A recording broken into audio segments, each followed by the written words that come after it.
Hello students, this is KV Ramana, lecturer of Zoology. Today we are going to talk about the continuity of exchange of gases. That is about there are two sites where the exchange of gases takes place. That means basically the primary site and secondary site. The main site where the exchange of gases takes place, that is we can call as the exchange of gases between alveoli and blood.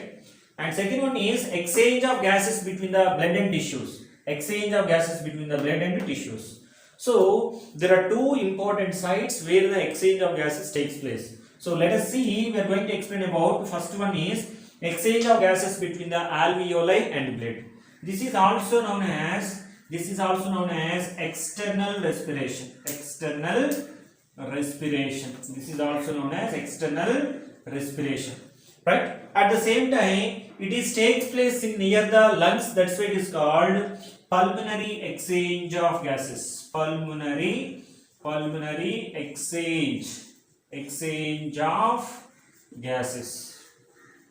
Right? So let us see where this first type of exchange of gases takes place. So as soon as the blood comes from the heart, that is we are talking about the right side of the heart, right? So as soon as the blood reaches to the lungs through the pulmonary artery, after that these pulmonary artery make into the small branches are called pulmonary capillaries.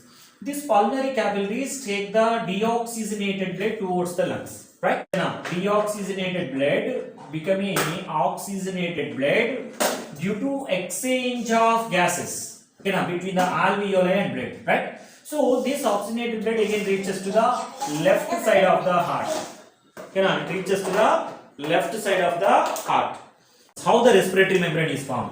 Respiratory membrane is formed by, in the last lecture we have already said, just you have to recollect once again.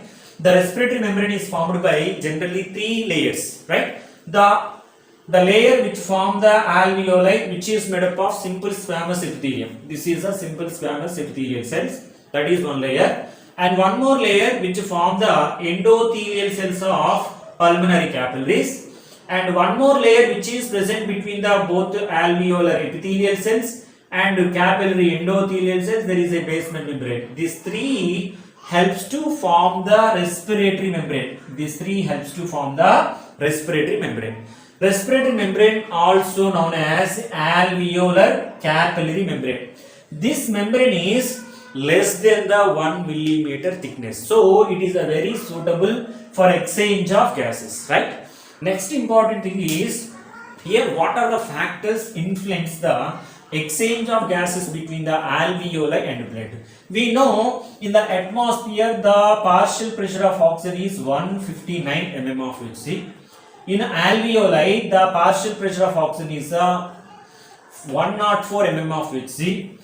In the venous blood or deoxygenated blood, the partial pressure of oxygen is 40 mm of Hg.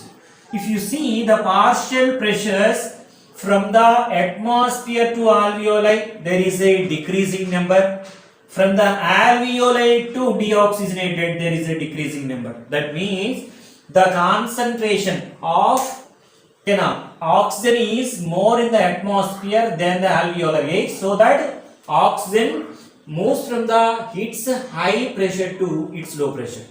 Later, in the alveoli there is a 104 mm of Hg compared with the venous blood or deoxygenated blood. This deoxygenated blood has a 40 mm of Hg, so there is a chances of diffusion of gases from the 104 to 40 mm of Hg, so that the diffusion of gases from its high concentration to its low concentration, that is from the atmospheric air to alveolar air to pulmonary capillaries. That is the way of exchange of oxygen, right? I hope you understand. Now in return, right, in reverse manner, how the carbon dioxide will move out, right? So see that if you see in the deoxygenated blood, the partial pressure of carbon dioxide is 45 mm of Hg. Right? In the alveolar air, the partial pressure of carbon dioxide is 40 mm of Hg. In the atmosphere, the partial pressure of carbon dioxide is 0.3 mm of Hg.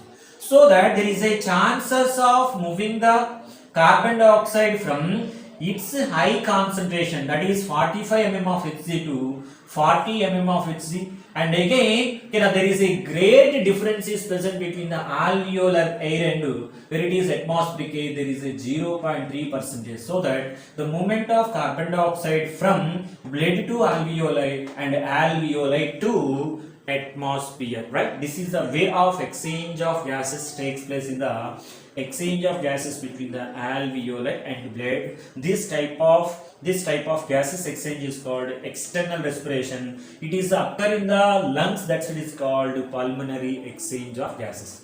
So as soon as the oxygen is enter into the pulmonary capillaries, right, this hemoglobin is pick up the oxygen to transport towards the body tissues, with help of the heart. Let us see the second step where it is going on. That is the second step, exchange of gases between the blood and tissue. It is also known as internal respiration. It is also known as internal respiration. It occurs in the systemic capillaries. That's what is called. That's what is called systemic exchange of gases. Systemic exchange of gases. Systemic exchange of gases.